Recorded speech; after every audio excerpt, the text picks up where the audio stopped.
Antes do mais, existem agora provas positivas da existência da alma, ou antes da existência pós-mortem de uma alma, pancadas, inclinações das mesas e, alguns tempos depois, as chamadas materializações. Ou seja, o próprio Eliade, né, que vai fazer uma leitura externa, avalia, né, distanciada no Espiritismo, que realmente foi aqui esse ambiente de cientificismo que permite que você estude as coisas com os pés no chão, né? É importante a gente lembrar, tá, gente, né, que que o iluminismo, né, ele não era um movimento, muita gente acha isso, que era um movimento que aconteceu na França. O iluminismo não era só francês. O iluminismo era um movimento que perpassava a Europa como um todo, né, e atingia, inclusive, os Estados Unidos. E foi baseado nas questões do iluminismo até que a Revolução Americana vai acontecer e eles vão fazer a sua independência em relação à Inglaterra, né? Então, o iluminismo era um movimento que trazia conhecimento, né, de todas as áreas, né, de todos os locais, né? E Herculano Pires nos fala a respeito ainda, voltando para a questão da influência que a ciência teve em Kardec. Ele vai dizer o seguinte: formado na tradição cultural do século XVIII, herdeiro de Francis Bacon, René Descartes e Rousseau, compreendeu claramente que o problema do tempo, do seu tempo, repousava na questão do método. Um método que se referiu a Herculano Pires corresponde à experimentação indutiva para a investigação dos fenômenos das mesas girantes. Ou seja, ele utilizou-se do método da indução, né, da indução barra dedução, para pesquisar tudo que ele tinha ali, né? Então, o método da indução barra dedução, que é de Bacon, definido por Francis Bacon, né, utiliza o método, ele fala assim, previa a formação das leis, que a formação das leis deveria passar pelo crivo das situações empíricas propostas numa lógica sequencial de formulação de hipóteses e validação da sua consistência. Esse processo foi batizado por Bacon como método da experimentação. Essa forma de atuação ocupou um lugar privilegiado na proposição de uma metodologia científica que se pautava pela racionalização de procedimentos que foram caracterizados como indução e dedução, né? Ou seja, tudo que Kardec fez na codificação da doutrina foi baseado na ciência corrente da sua época, né? E é por isso que no Livro dos Espíritos ele começa primeiro discutindo as causas dessa nova ciência, na primeira parte do livro, né? Que depois vai ser desdobrado no livro A Gênese, né? E é no livro A Gênese que é importante a gente ver como que ele estava focado nas questões na época, que ele vai discutir o papel da ciência da Gênese, o espaço e o tempo, a matéria, as leis e as suas forças, a criação primária, a criação universal, os sóis e os planetas, os satélites, os cometas, a Via Láctea, as estrelas fixas, os desertos no espaço, né? A eterna sucessão dos mundos, né? Ou seja, todas essas perguntas eram as perguntas que permeavam o século XIX, né? E isso que eu falei são desdobramentos que ele vai fazer das causas lá no livro A Gênese, né? Depois ele vai perguntar, né, do mundo espírita, o mundo dos espíritos, né, tentando identificar, né, as características, as particularidades desse mundo que ele estava estudando, né, que se desdobra, por sua vez, com o Livro dos Médiuns. Então, todo o Livro dos Médiuns é baseado no que está na segunda parte do Livro dos Espíritos. Em terceira parte, ele vai estudar as leis morais, que são as leis dessa ciência que ele estava estudando, né? Que vai dar a fundamentação mais importante, no meu modo de entender, para o Espiritismo, por seu aspecto religioso, e, por fim, na quarta parte, ele vai, nas Esperanças e Consolações, ele vai falar das consequências daquelas causas iniciais. Então, você começa na causa e morre nas consequências, que se desdobram no livro Céu e Inferno, né? Então, toda a estrutura, né, do que Kardec vai estudar está baseado, né, do ponto de vista na ciência de sua época, fazendo as perguntas relativas ao aspecto científico. Ele dá grande atenção, né, a uma questão que era discutida à época, que é a questão do éter e do vácuo, né, que daria base para o estudo, né, do entendimento do fluido cósmico, né, porque as questões do éter e do vácuo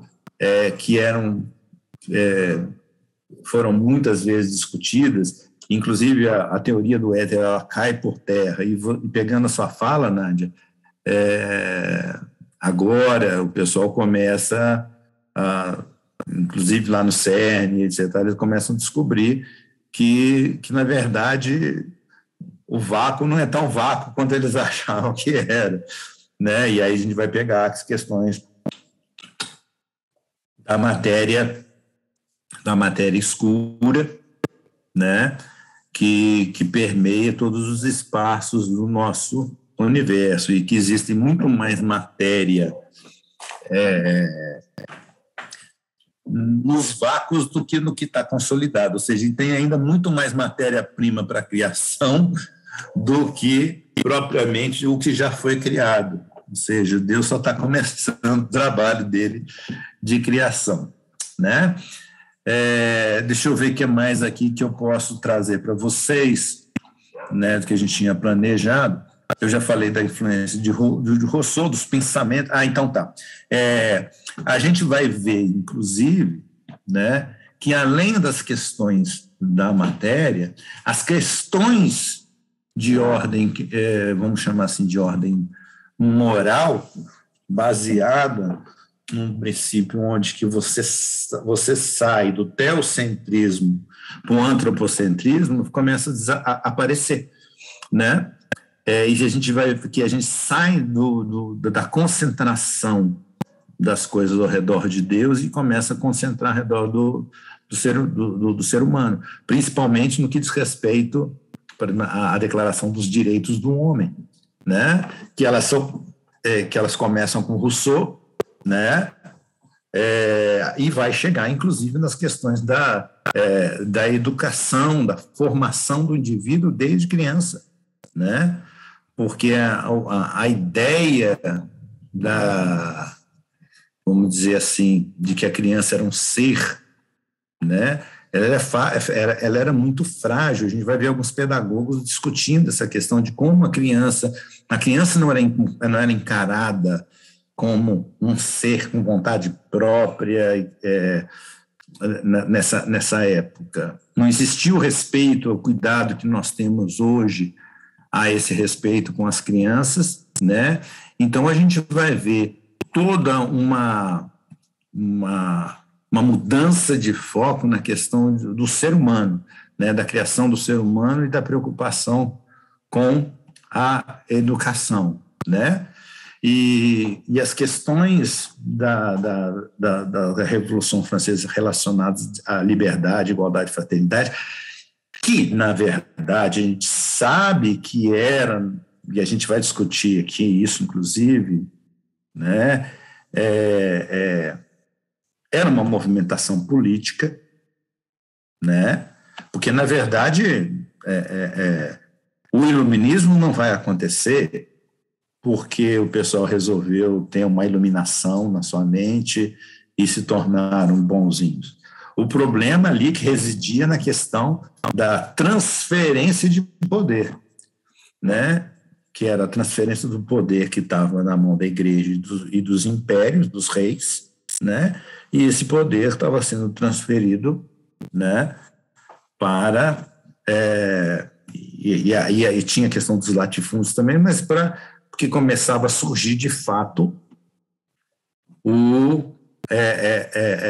a burguesia, o poder monetário, né? Então, esses aí estavam, os imperadores, né?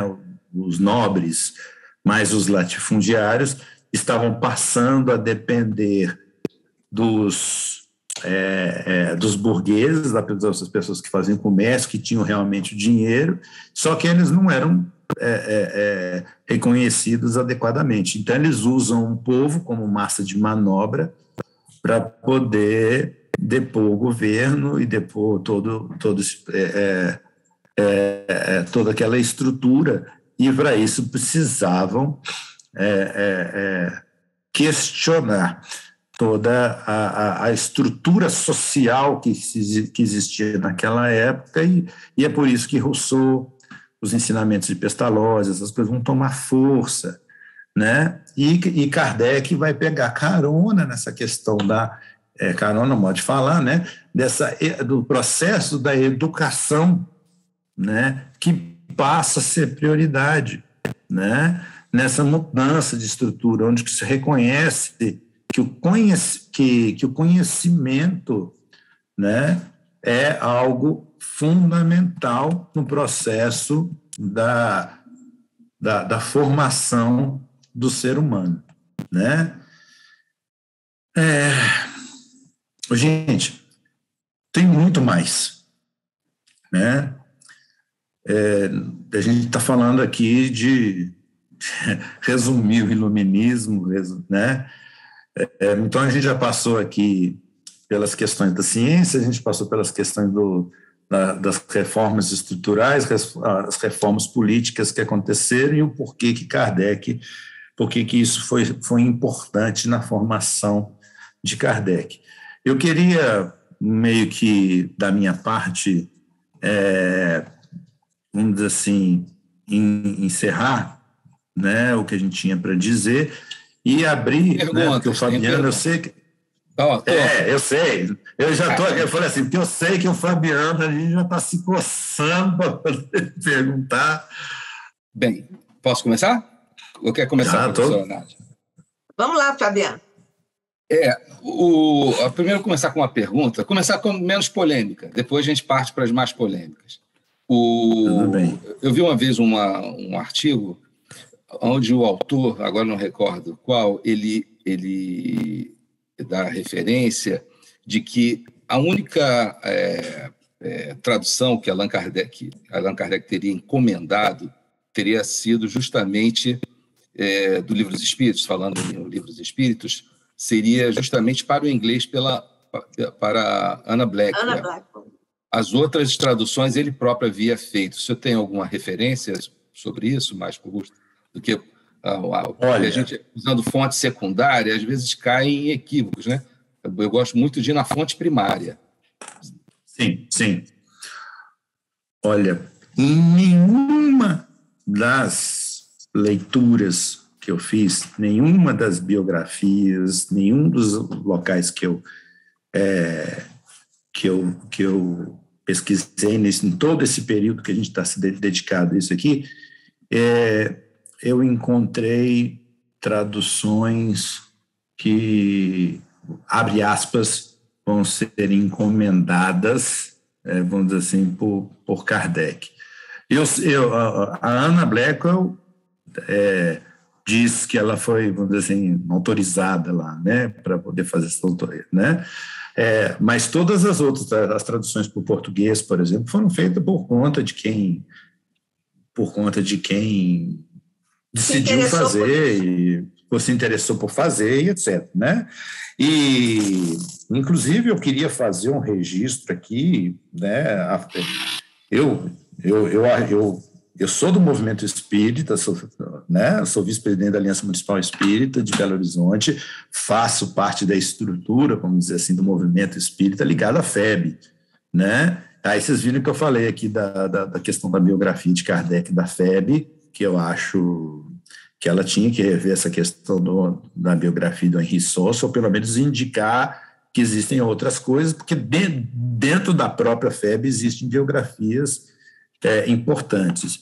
E no período que eu estive nos Estados Unidos, eu fiquei extremamente incomodado, né, porque eu vi algumas traduções, né, e observe que eu falo isso, meu lugar de fala a respeito de tradução é de um tradutor. Eu tenho livros traduzidos, né, que eu traduzi pelo menos do inglês para o português, e alguns textos, alguns artigos que a gente tem traduzido do português para o inglês, do português para o espanhol. Então, a gente tem experiência a respeito do assunto tradução para poder falar isso.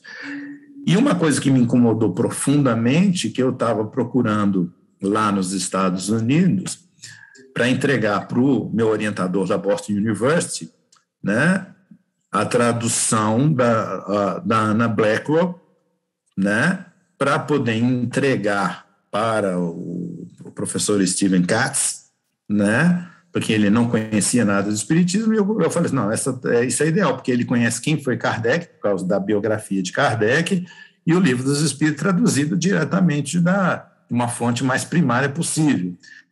E eu não encontrei, e eu fui encontrar o Livro dos Espíritos, da FEB, né, sem a introdução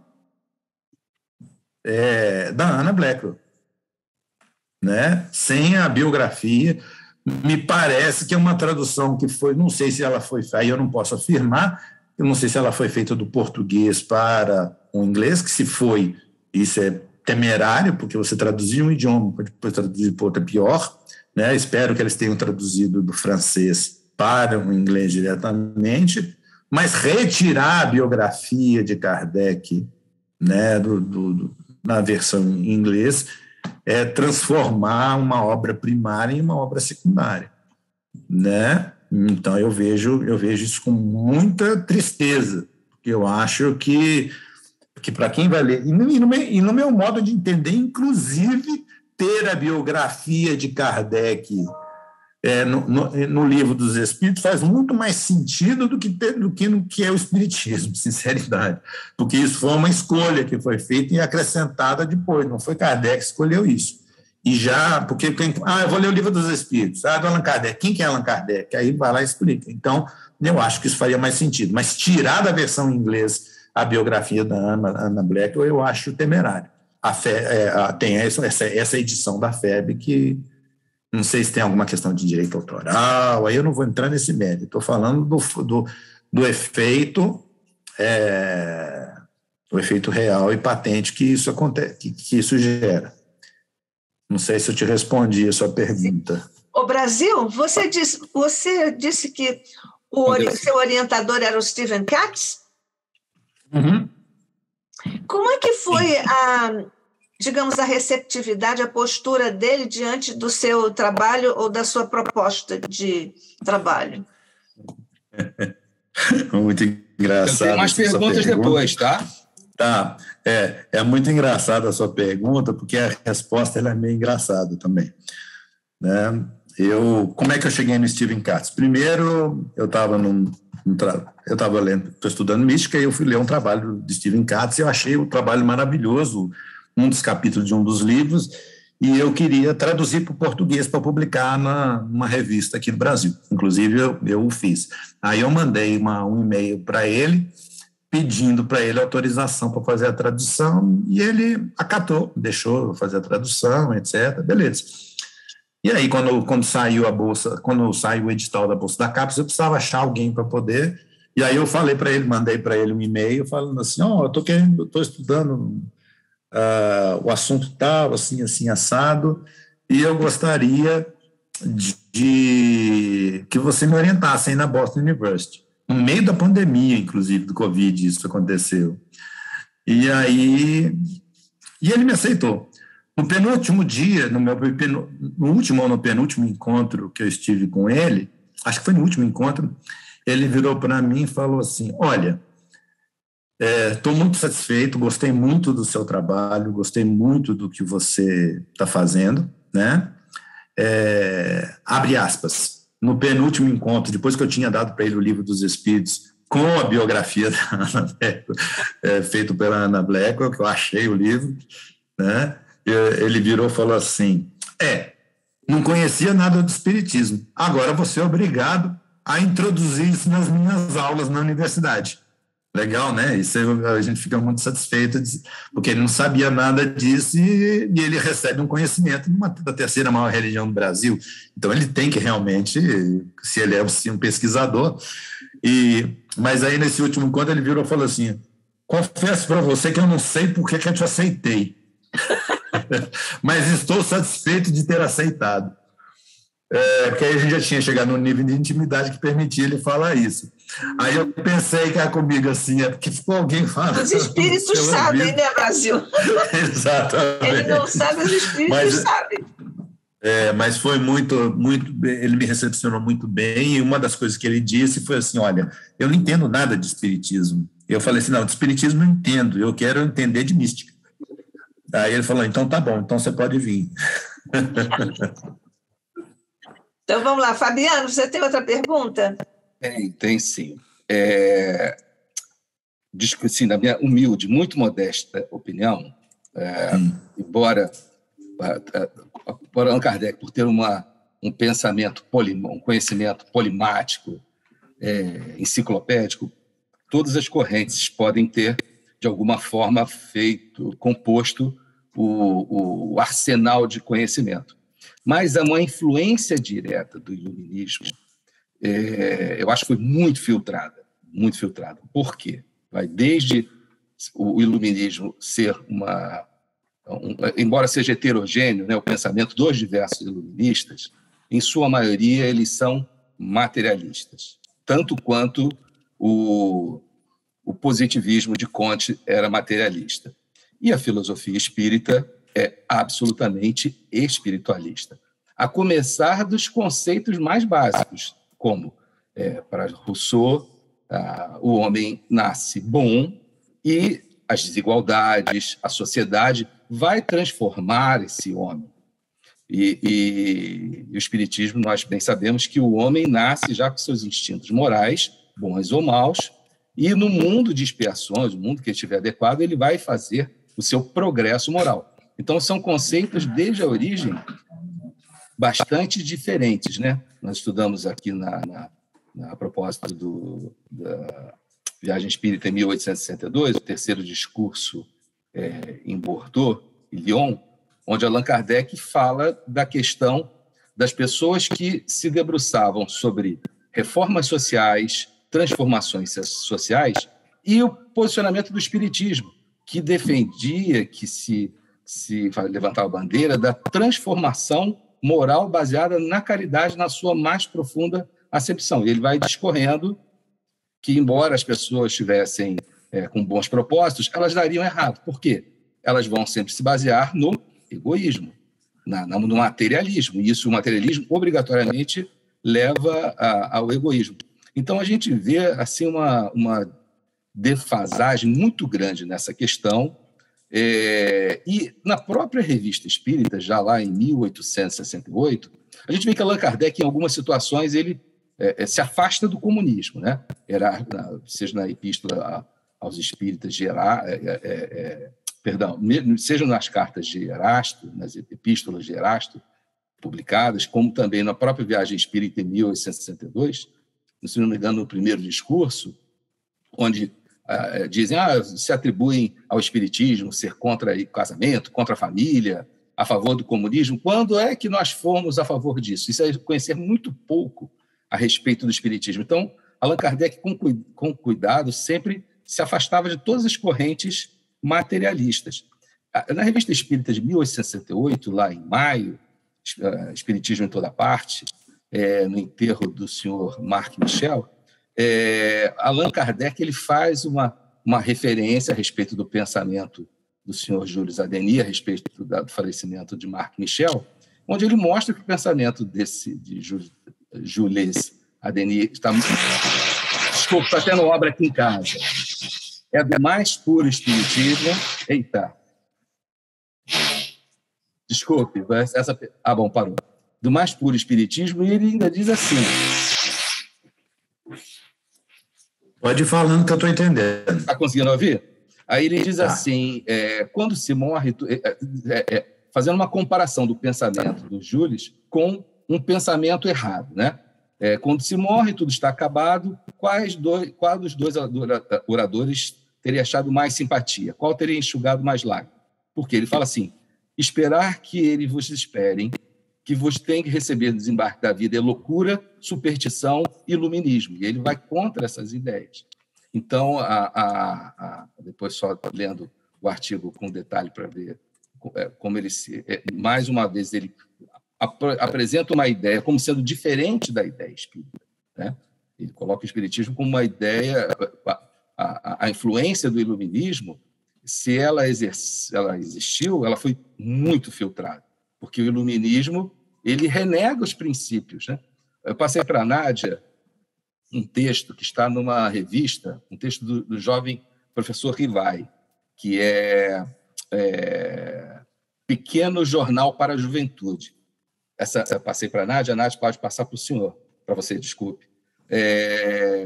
O que é isso? São achados arqueológicos, vamos dizer assim, que alguns grupos estão fazendo na Biblioteca Nacional de França, né, no Gallica, que digitalizou todo o seu acervo. Então, as pessoas colocam lá Rivai, o Benizar, e vão achando pequenas informações, até algumas obras, né, o curso de aritmética, etc. E foi encontrado uma revista chamada Pequeno Jornal da Juventude, onde 3 discursos do professor Rivail foram publicados. Nesses discursos, a gente vê já claramente ele com 22 anos, 100% espírita, com aquela visão de que o professor ele era um transformador moral do jovem e que o professor tinha que se moralizar, porque a ele cumpria o papel de ser um moralizador das crianças. Ele não estava preocupado tanto com a questão, embora ele sempre dissesse que era preciso desenvolver intelectualmente, fisicamente as crianças. Nesse texto, é um texto sobre isso e um discurso feito na inauguração de uma escola para jovens, sim, para jovens adolescentes. Fabiano, deixa eu pedir licença para eu já entendi a questão. Claro, senão... Então, vamos lá. Felizmente, no começo da minha conversa de hoje, eu frisei mais uma vez, né, que a gente está falando aqui do ponto de vista da ciência da religião, né? E como cientista da religião, eu tenho que buscar fontes que não sejam somente do espiritismo, né? E falei um pouquinho a questão da questão da geografia, né? Da necessidade de destacar a importância do Kardec, e não é necessário que não se faça isso. Mas eu queria destacar o John Warren Morrow, do Laboratories of Faith, né? Mesmerism, Spiritism and Occultism in Modern France, né? O Monroe, ele vai falar a respeito do mesmerismo, do espiritismo e ocultismo na França moderna, né? E a Lynn Sharp, né? Está aqui em Sharp, só para eu dar a referência completa, porque como está gravado, às vezes alguém pode querer procurar. Lynn L. Sharp, Secular Spirituality, Reincarnation and Spiritism in 19th Century France. O que eu quero falar sobre isso? Nessas 2 obras, e ainda tem a obra do Hess, né? Nessas 2 obras, há colocações que falam a respeito do ambiente da época, e a gente vai ver, por exemplo, né, que as questões, entre outras coisas, a Lynn Sharp fala, por exemplo, a respeito dos... Vou citar só um exemplo para a gente não sair divagando muito, né, a respeito de correntes né, da época que acreditavam na reencarnação, que não eram espíritas e que defendiam, né, àquela época, a questão da igualdade de gênero. Se você vai fazer estudos a respeito de igualdade de gênero, eles vão datar mais ou menos, os oficiais que se estudam por aí, eles estão datando mais ou menos, né, da década de 20 do século 20, 1920, por aí, 1910, 1920, aí que começam se fazer discussões de gênero. Mas naquela época, né, já em 1860, por aí, um pouco antes, né, a gente vai ver outros movimentos que já falavam a respeito dos processos de reencarnação, outros movimentos que falavam a respeito e por isso, se um homem podia reencarnar, se uma mulher podia reencarnar como um homem e vice-versa, isso justificaria a igualdade de gênero, né? É um assunto que ninguém, entre aspas, ninguém sabe, não, está lá na obra da Sharp, é uma questão, sei lá, e ler, né? Então, mas o problema é que a pesquisa é assim, nem tudo ele vem à tona, assim por diante. A gente vai ver quando o Abad Chesnel ele faz a crítica a respeito do que acontece, né? Uma nova religião em Paris, né? O artigo chamado Uma Nouvelle Religião em Paris, que inclusive eu busquei o original lá na Gálica, como você mesmo falou, que eles têm feito um trabalho fabuloso, né? Eu li o artigo em francês na íntegra, apesar do francês a gente só arranhar, né? Ele não fala com Kardec, né? O Abad Chesnel vai falar dos espiritualistas, né? E vai falar do senhor que agora está me fugindo um nome, né? Que de repente eu posso até localizar aqui, porque ele, Abad François Chesnel, quer ver, ó? Ele não fala com Kardec, ele fala com outras, com uma outra pessoa que agora eu esqueci, que era de um outro movimento espiritualista daquela época, né? O que eu estou querendo dizer com isso, né?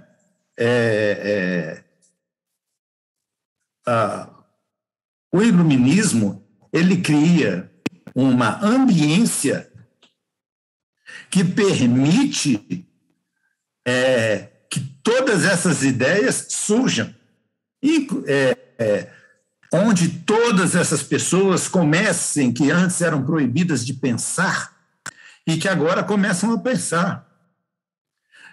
A gente vai ver diversos autores trazendo diversas teorias, algumas que foram para frente, outras que foram mesmo Laplace. O próprio Laplace, que mesmo não tem a sua teoria ratificada, né? As teorias do éter e do vácuo, né? Que são derrubadas por Einstein logo em seguida, e assim por diante.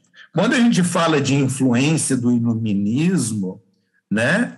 A gente está falando a respeito não de que Kardec, tanto é que eu começo dizendo o seguinte, que Kardec não era um boneco, ele tinha pensamento próprio, né, quando eu trago o texto do Thiele, dizendo que ele tinha capacidade de discernir. E se a gente tem uma coisa que Kardec era o bom senso encarnado, como diz Camille Flammarion, apesar de ter sido a única coisa boa que o Camille Flammarion falou para ele naquele discurso, porque todo o resto foi para descer o pau no que ele falou, porque ele achava um absurdo os caminhos que o Espiritismo estava tomando à guisa da orientação de Kardec.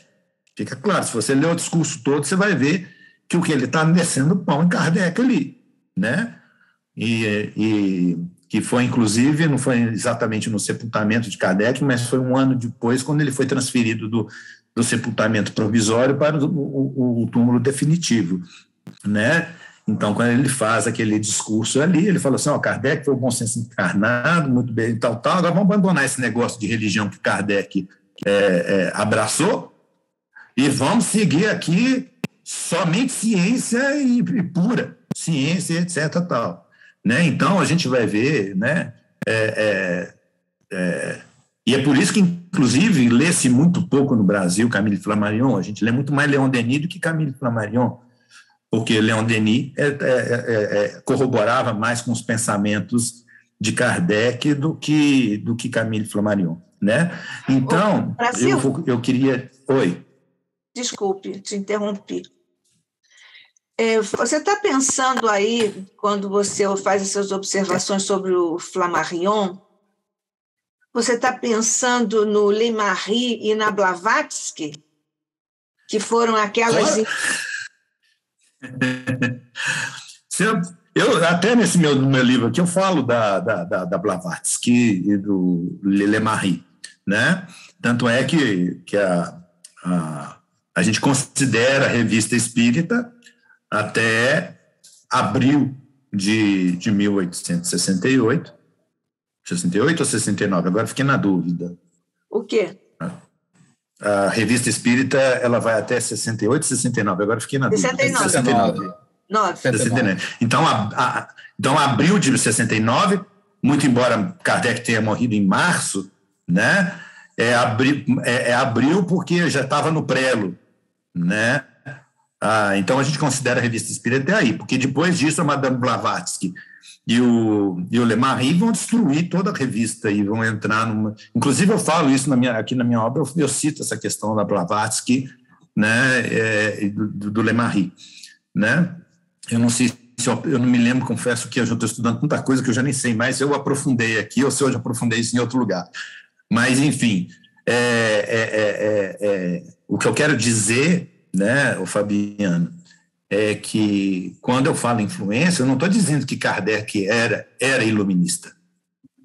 Eu estou dizendo que ele sofreu as influências e que essas influências do iluminismo elas foram diversas para os pensadores da época de uma maneira geral, aplicando a ponto de que aí eu citei também, a ponto de motivar, inclusive, a libertação dos Estados Unidos, né, a independência dos Estados Unidos do outro lado do oceano, né, que diga-se de passagem de onde que vieram os fenômenos das mesas girantes e etc. Então,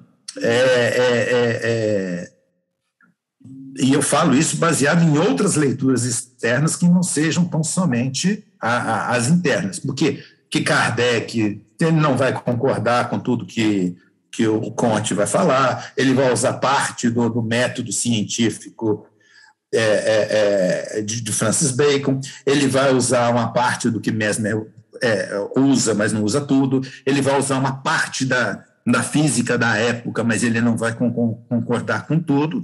Mas se você... parece estranho isso que eu vou dizer. Se você tirar o que os espíritos falaram, e colocar só as perguntas e os comentários de Kardec, lembra que eu comento que, na verdade, eu foquei somente naquilo que Kardec disse, não que os espíritos responderam? Muitas das vezes Kardec pergunta alguma coisa, mas não seria isso, aquilo? E a espiritualidade responde, não é assim não, é assim, assado. Porque ele estava perguntando a respeito de algo que era... E na medida que isso vai acontecendo, o pensamento de Kardec também vai sendo moldado, né? A gente tem o famoso evento em que ele estava escrevendo lá e o Espírito de Verdade, não sei se foi o Espírito de Verdade, mas começaram a bater lá para atrapalhar ele, falar assim, não gostei do que você está escrevendo aí não, porque muito provavelmente era uma influência, era um pensamento pré-concebido dele, que ele estava imprimindo no que estava sendo escrito ali. Né? Então, aí veja lá que você vai achar um erro, e aí ele acha e tal. Então, a gente vai ver que a estrutura do pensamento de Kardec toda é formulada por ele. E muitas das vezes, repito, estou sendo repetitivo aqui agora, os espíritos respondem, não é assim, mas o pensamento era o pensamento que corria na época.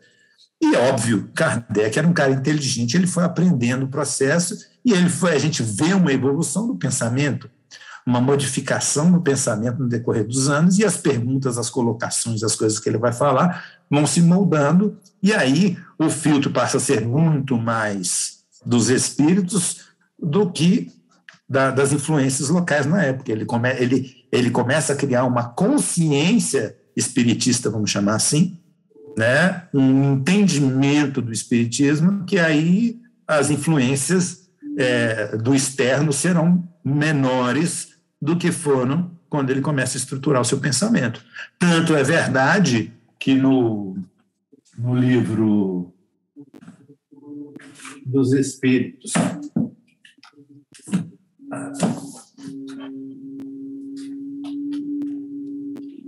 caiu aqui que eu recomendo para quem é estudioso, pesquisador de espiritismo de verdade, esse livro da FEB aqui, ó, né? Que tem o original em francês, né?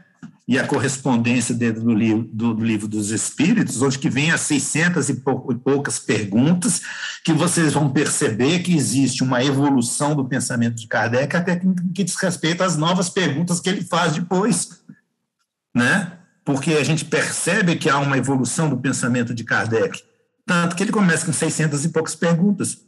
Depois ele aumenta quase 400 perguntas. Isso não é pouca coisa, não. Porque ele foi recebendo as coisas, foi formulando, falando, não, peraí, isso daqui eu não perguntei, não, eu tenho que perguntar. Não, mas isso daqui tem que ser melhorado.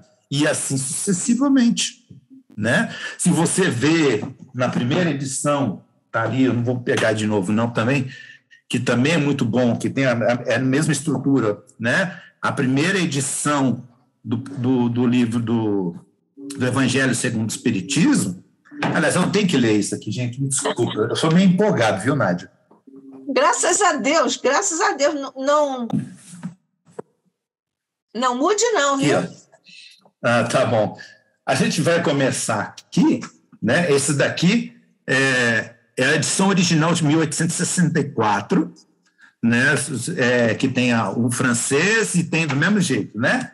Observem que logo na introdução, né, do Evangelho segundo o Espiritismo, que aqui chama-se imitação do Evangelho segundo o Espiritismo, ele vai dizer que as matérias contidas nos evangelhos podem ser divididas em 4 partes. Observa que na versão que a gente conhece, que a gente tem acesso hoje, ele fala que as matérias contidas nos evangelhos podem ser divididas em 5 partes. Né? E ele fala que os atos comuns da vida do Cristo, os milagres, as predições e o ensino moral, né? Ou seja, ele não coloca aqui, né, os dogmas da igreja. Os dogmas da igreja. Por que isso? Será que porque quando ele publicasse isso, ele seria, vamos dizer assim, perseguido pela igreja? Criando atrito? Não sei. Será que ele tinha convicção disso ainda? Não sei. Mas isso demonstra a evolução do pensamento dele, né? Então, a influência do ambiente em que ele estava no começo era muito maior, né? E na medida em que ele desenvolve, ele vai, principalmente, você cita, Fabiano, muitas coisas da Revista Espírita. E a Revista Espírita é um processo de evolução, de aprimoramento daquilo que ele tinha escrito até então, né? Não sei se isso que eu te disse aqui responde às suas perguntas. Não, e mais uma vez, Nádia, desculpa as empolgações aqui. Olha, eu também estou aqui muito empolgada, mas nós já passamos do tempo. Eu tinha aqui umas questões para nós discutirmos que seriam muito proveitosas com as suas observações, a questão do Comte, do Spencer e da razão como uma razão mítica do iluminismo, que daria conta de tudo, ao mesmo tempo os espiritualismos, assim mesmo no plural, que eu coloco lá no estudo que eu fiz num livro que nós publicamos em 2004, em comemoração modesta, professores e pesquisadores publicamos em homenagem ao bicentenário do Kardec. Eu falo sobre esses espiritualismos, o que vem ao encontro de um planejamento espiritual para dar conta da razão e do espírito ao mesmo tempo, com o nosso querido Maine de Biran, começando no início do século, mas tudo bem. Nós estamos muito sobre o tempo. Fabiano, você tem alguma outra coisa para nós falarmos bem rapidamente? Tenho muitas, mas vai ficar para o próximo estudo, por causa do tempo. Tá bom. Tá bom. Ok. É só rapidamente falar um pouquinho sobre um dos pontos que você disse, Nádia, eu vou ser bem breve, a questão dos espiritualismos, inclusive, nesse texto da Lynn Sharp, nesse livro da Lynn Sharp, ela vai falar muito a respeito entre aspas, da guerra que foi travada entre os esotéricos da época, os psicólogos e os espíritas, né? O Congresso Espírita, o Congresso de Psicologia de 1900, por exemplo, né, onde eles atribuíam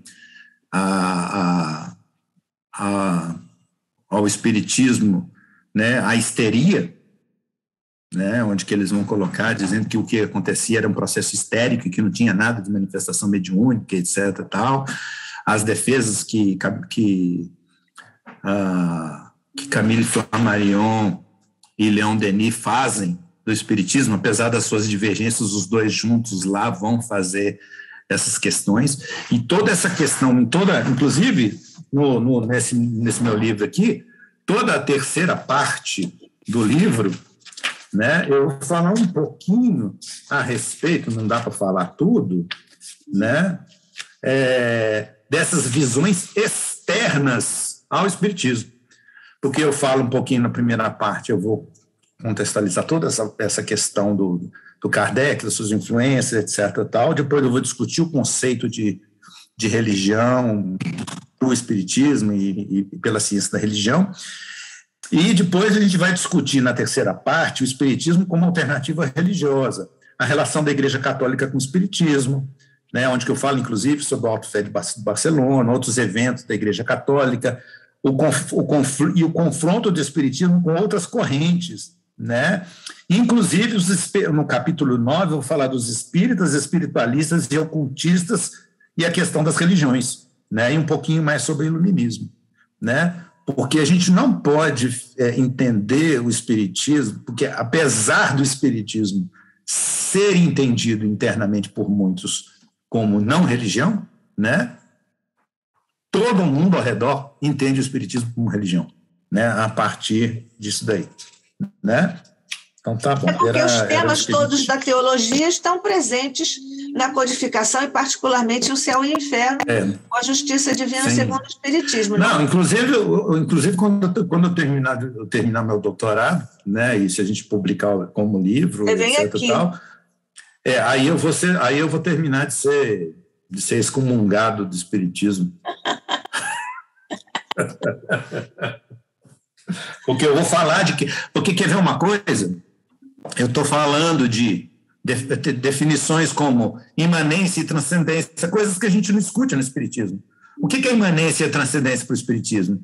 O espiritismo é pluralista, dualista ou humanista? Ninguém discute isso. A gente precisa discutir isso, né? Isso que a gente está trazendo na tese, né? A gente está discutindo. O espiritismo é teísta? O que é ser teísta? A gente explica com propriedade, com definições, o que é teísmo e por que o espiritismo é teísta, não é deísta, por que ele não é politeísta, o Kardec mesmo já tinha explicado, né? Então, a gente aborda essas questões de ordem teológica, porque se eu disse, nessa minha dissertação de mestrado, eu chego que deu origem a esse livro, que o espiritismo é religião, eu explico por que eu entendo que o espiritismo é religião, agora, e não no século XIX, ele não era encarado dessa forma, isso me levanta questões teológicas, né? Quais são as cosmovisões do espiritismo? Isso precisa ser discutido, né? Calei minha boca, Nádia, senão eu vou embora. Mas só por um tempo, você voltará. Você voltará.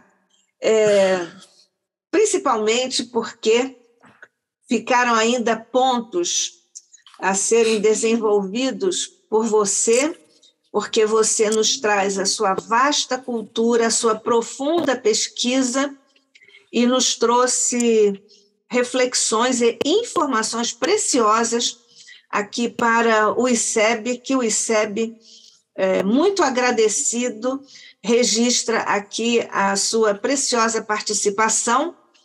E então nós estamos, mais uma vez, tão agradecidos a você pela sua participação neste ciclo de estudos. Algumas pessoas diriam conferências, pode ser também, porque está no nível de conferência. Então, muito obrigada, diz a você o ICEB, e todos nós dizemos que estamos muito obrigados todos a você pela sua participação aqui no ICEB. Deus te abençoe, Brasil. Eu deixei um link Acabei de ver. Isso aqui é um artigo que a gente publicou agora, recentemente, Espiritismo e os Séculos das Luzes, a influência do iluminismo e da ciência no século XIX em Kardec. Isso é uma pequena parte do que a gente falou, está aí de forma resumida. Isso. Então, isso aqui é mais uma informação que você nos traz, a par de tantas outras que ao longo de 4 encontros você nos trouxe com o brilho da sua pesquisa, o rigor intelectual que naturalmente transparece não só das informações que você traz por escrito, mas também pelo cuidado que você tem na sua linguagem oral. O Fabiano quer dizer alguma coisa?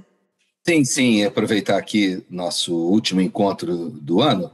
A última? Tá bom, do ano, tá. Do ano, para agradecer ao professor Brasil pelos conhecimentos, pela paciência, pela boa vontade, e desejar para você, Nádia do Couto Vale, todos os membros, colaboradores, palestrantes do Instituto de Cultura Espírita, um Natal com muita paz, com muito amor, um ano novo com muita saúde, muitas felicidades, também para minha querida irmã Dalva, a irmã Marisa, a Rosa, enfim, que desejaram um Natal muito pleno, muito rico na presença de Jesus, e um ano novo riquíssimo de trabalhos e estudos.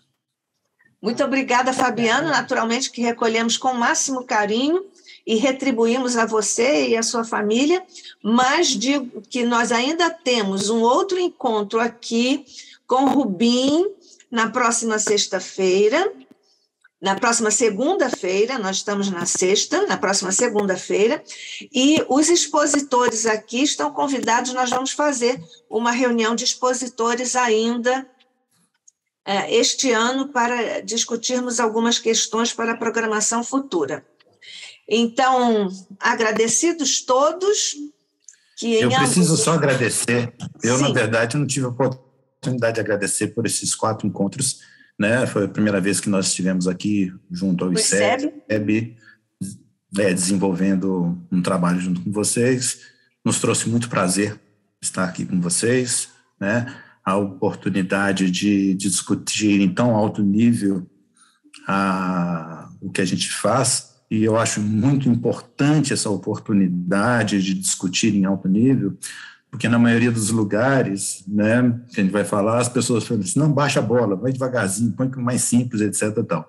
Mas eu acho que tem que ter um espaço para discutir com profundidade as coisas, né?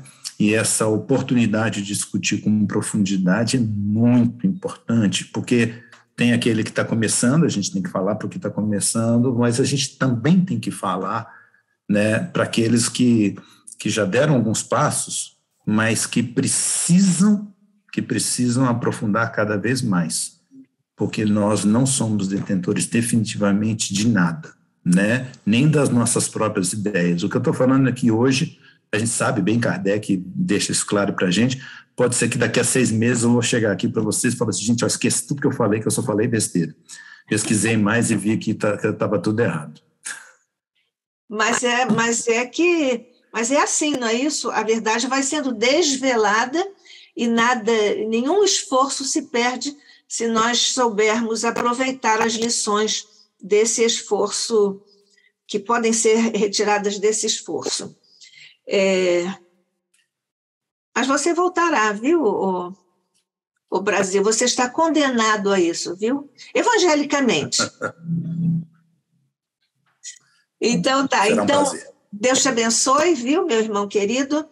E que a paz de Jesus permaneça conosco, hoje e sempre, no momento, mestre, quando nossos pequeninos corações erguem-se perante o teu, para agradecer-te profundamente a oportunidade de aqui termos estado, para estudarmos com mais profundidade e afinco as realidades superiores, transcendentes, transcendentais do teu Evangelho, desdobradas pela magnificente tarefa de nosso querido Allan Kardec, a cujo coração nós, neste instante, enviamos as maiores, mais profundas e carinhosas expressões de gratidão.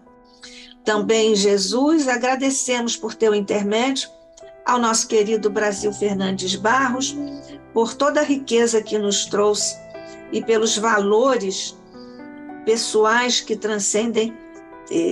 transparecem de seu trabalho tão minucioso. O ICEB é o Instituto de Estudos Avançados do Espiritismo. E te rogamos, mestre, que nos ajudes a, na continuidade, preservarmos esta feição que traz o selo do sonho de Deolindo Amorim, nosso fundador, e também do trabalho, da presença de Jorge Andréia, nosso presidente de honra, e de todos os demais luminares que não só construíram, mas até hoje continuam nos ajudando na preservação do ICEB como esse espaço de estudos avançados do Espiritismo, consequentemente, do teu Evangelho, mestre querido. Paz e luz a todos nós, guarda-nos, fazendo descer neste instante raios de tua inteligência e vibrações do amor do teu coração, para que possamos receber esses influxos também em nossas mentes e corações, hoje e sempre. Que assim seja, sob a graça de nosso Pai.